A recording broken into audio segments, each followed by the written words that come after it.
నిన్న రాప్తాడులో జరిగినటువంటి సిద్ధం మహాసభని ఎందుకు అంటున్నానంటే దేశ చరిత్రలోనే ఇలాంటి ఒక సభ జరిగినటువంటి సందర్భం మనకు లేదు.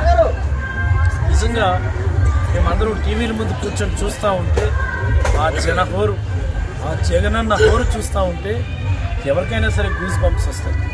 నాకు తెలిసి రాయలసీమలో, కోస్తా ప్రాంతంలో, ఉత్తరాంధ్రలో ప్రతిపక్ష పార్టీలకు సంబంధించినటువంటి అడ్రస్ నేనటి మీటింగ్తో నేనైతే గల్లంత అయిపోయిందని నేను అనుకుంటా ఉన్నాను. అందుకనే ఓ పక్కన సిద్ధం సభ జరుగుతూ ఉంటే మరో పక్క నుంచి ఎల్లో మీడియా వాళ్ళు తుస్సుమన్న సభని, జారుకుంటున్న కార్యకర్తలని ఈ రకరకాల వార్తలు ప్రచురిస్తూ దాని యొక్క స్థాయిని తగ్గించే ప్రయత్నం చేస్తూ ఉన్నారు. ఒక్కడు చెప్తా ఉన్నా, చంద్రబాబు నాయుడు గారికి కానీ, పవన్ కళ్యాణ్ కానీ, ఎల్లో మీడియా కానీ, లోకేష్ కానీ, ఈ రాష్ట్రంలో ఉన్నటువంటి లక్షలాది కోట్లాది మంది వైఎస్ఆర్ కాంగ్రెస్ పార్టీ కార్యకర్తలు అందరూ కూడా జగన్మోహన్ రెడ్డి గారిని మళ్ళీ అత్యధిక స్థానాలతో ముఖ్యమంత్రిని చేయడానికి సిద్ధంగా ఉన్నారు.